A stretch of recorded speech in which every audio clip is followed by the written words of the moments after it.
એક પટેલની દીકરીની સત્ય ઘટના વાંચશો તો આંખમાં આંસુ આવી જશે। આપણે ત્યાં સૌ કોઈ માનીએ છીએ કે ઈશ્વર જે કરે તે ઠીક જ હોય છે। આજે આપણે એક એવી દીકરીના જીવનની વાત વિશે જાણીશું જે તમારી આંખોમાંથી આંસુઓ લાવી દેશે। ખરેખર આ ઘટના ખૂબ જ કરુણ અને હૃદયસ્પર્શી છે। અત્યારે તમે જાણીને નવાઈ લાગશે કે જેને આ દુઃખને પણ પોતાનું જીવન બનાવ્યું અને આજે સમાજના લોકો માટે એક ઉત્તમ પ્રેરણારૂપ બની છે।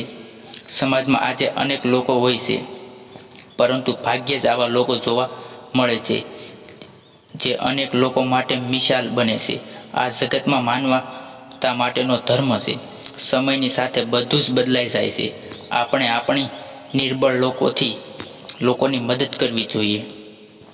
અત્યારે આજે આ વાત કરીશું એક એવા રાજસ્થાનમાં વસતી પૂંજા પટેલના જીવનની ઘટના વિશે। પોતાનું ગર્ભસ્થાન દરમિયાન પોતાના શિશુને લઈને તે અનેકવિધ સપનાઓ જોતી હતી કે મારા શિશુને હું જયપુરની સૌથી શ્રેષ્ઠ શાળામાં અભ્યાસ કરાવીશ અને પોતાના પુત્ર માટે ખૂબ જ સપના જોયેલા અને પૂંજાને ત્યાં પુત્રનો જન્મ થયો અને આ પુત્ર માનસિક રીતે અશક્ય હતો। વિચાર કરો કે જે 9 મહિના સુધી ગર્ભમાં રહેલા સપના જોયેલા પૂંજાને ત્યાં માનસિક બીમારીથી પીડિત પુત્ર આવ્યો। એ કંઈ બોલી શકતો કે ના તો ચાલી શકતો કે ના તો સમજી શકતો। જયપુરના સૌથી બેસ્ટ ડૉક્ટર પાસે પૂંજાના આ પુત્રનું નિદાન ચાલી રહ્યું હતું, પરંતુ એક દિવસ ત્યાંના એક તબીબે કહ્યું કે જીવનભર આ જ અવસ્થામાં રહેશે। આ વાત સાંભળીને પોતાનું જીવન ટૂંકાવવાનો નિર્ણય લઈ લીધો હતો અને એટલામાં જ ફોન આવ્યો અને પૂંજાબેનનો ફોનમાં રુદન ભરેલો સ્વર સાંભળીને ડૉક્ટર સમજી ગયા કે કંઈક તો અઘટ બનવાની છે।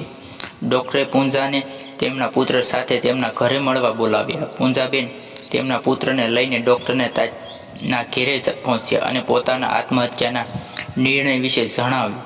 તમે આ પુત્રના કારણે જ આત્મહત્યાનું વિચારી રહી હતી, તો આજે હું તને આ પુત્રની જવાબદારીમાંથી મુક્ત કરું છું। ત્યારે આ સાંભળીને પૂંજા રડવા લાગી અને ડૉક્ટરે કહ્યું કે કર્મનું ફળ દરેક વ્યક્તિએ ભોગવવું પડે છે। કેટલાક જન્મ સુધી તારા કર્મથી ભાગતી રહીશ। આખરે પૂંજા પોતાના દીકરાનો ઉછેર લાડકોળથી કર્યો। પૂંજાબેનનો પુત્ર 2 વર્ષનો થયો અને ચાલતો પણ થયો, પરંતુ જ્યારે તેમનો પુત્રને નોર્મલ વિદ્યાર્થીઓની શાળામાં દાખલ કરાવવા ગયા તો ત્યાં તેને એડમિશન આપવાની ના પાડી દીધી।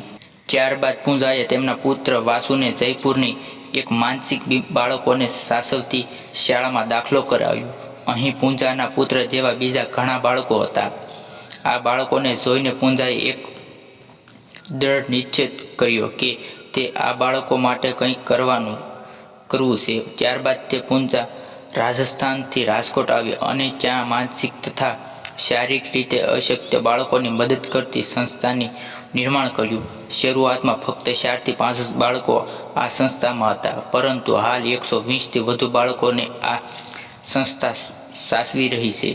ખરેખર આજના સમયમાં આવું ભાગ્યે જ જોવા મળે છે। પૂંજાના જીવનમાં ઈશ્વરના ધારેલું દુઃખ આવ્યું, પરંતુ તેને હસતા મોઢે એ દુઃખને સ્વીકારી મને જીવનભરનું સુખ માનીને પોતાનું જીવન સમર્પિત કરી રહી છે।